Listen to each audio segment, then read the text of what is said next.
ऐसे प्रोग्राम बहुत होते रहते हैं।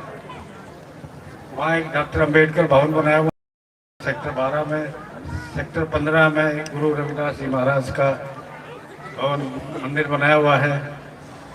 ऐसे प्रोग्राम वहाँ कई होते रहते हैं। परंतु आज यहाँ के मैं थोड़ा सा अलग देख रहा हूँ यहाँ का। वहाँ जो प्रोग्राम होते हैं, मैं हमेशा आयोजकों को बोलता हूँ कि आप वही लिमिटेड लोग होते हैं जो प्रोग्राम आते हैं। मैं उनको हमेशा कहता हूँ कि आप थोड़ा सा बाहर जाइए, देहात में जाइए, छोटे शहरों में जाइए, कस्बों में जाइए।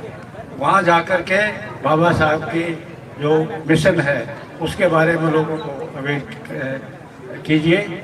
और वो बात मैं यहाँ आज देख रहा हूँ, इससे भी मुझे बहुत बहुत खुशी है ये देख करके। सारी साथियों, आज़ादी के बाद बाबा साहब डॉक्टर B.R. अम्बेडकर जी को एक तरह से बुला दिया गया था।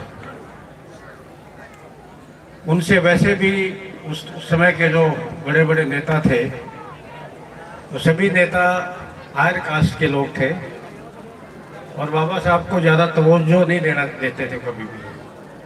उनको एक दलित नेता मान करके ही बस कर देते थे। जबकि जितनी महान शख्सियत बाबा साहब थे, मैं समझता हूँ शायद कोई नहीं होगा। जितनी पढ़ाई लिखाई उन्होंने की, डॉक्टर साहब पहले ऐसे व्यक्ति थे जिन्होंने डॉक्टरेट ऑफ साइंस की उपाधि ली थी पूरे देश में। उससे पहले कोई किसी ने डॉक्टर ऑफ साइंस की उपाधि नहीं ली थी। कोलंबिया यूनिवर्सिटी में जो उन्होंने काम किया,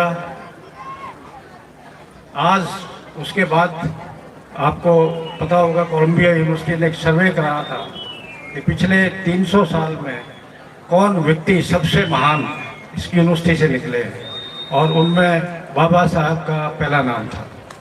उनको सिंबल ऑफ नॉलेज की उपाधि दी गई थी। अब इंडिया में ही नहीं बल्कि दूसरे देशों में भी बाबा साहब का काफ़ी प्रचार प्रसार है। बाबा साहब को बहुत मानते हैं कि USA में, UK में, रशिया में, इवन जो अरब कंट्रीज हैं उनमें भी कई बार बाबा साहब के बारे में प्रोग्राम किए जाते हैं। अफ्रीका में एक देश है घाना। घाना में पहले महात्मा गांधी की स्टैचू लगी हुई थी। वहाँ की सरकार ने महात्मा गांधी की स्टैचू हटा करके बाबा साहब की स्टैचू वहाँ लगवाई। इतने महान वो व्यक्ति थे जिसके लिए शब्दों में बखान करना बड़ा मुश्किल है।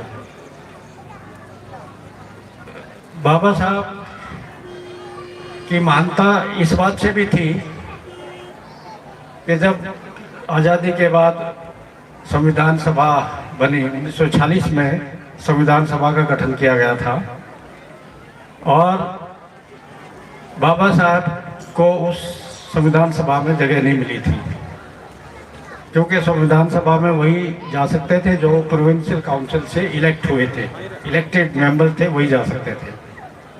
बाबा साहब 1940 के इलेक्शन हार गए थे। उसके बाद बंगाल में एक बहुत क्रांतिकारी व्यक्ति हुए हैं, श्री जोगेंद्र नाथ मंडल जी। उन्होंने बाबा साहब को वहाँ बंगाल में बुलाया, वहाँ से इलेक्शन लड़वाया उन्होंने, और वहाँ से वो जीत के उसके बाद विधानसभा में के सदस्य बने, वो संविधान सभा के सदस्य बने। बहुत से लोग नहीं चाहते थे कि वो संविधान सभा में आए। इवन सरदार पटेल जैसे व्यक्ति नहीं चाहते थे कि बाबा साहब संविधान सभा में आए, क्योंकि सबको पता था कि संविधान सभा में अगर ये आएंगे तो बहुत क्रांतिकारी बदलाव के बारे में ये बात करेंगे। उसके बाद 1947 में देश का बंटवारा हुआ और पाकिस्तान अलग से बन गया, चला गया। और बाबा साहब जहाँ से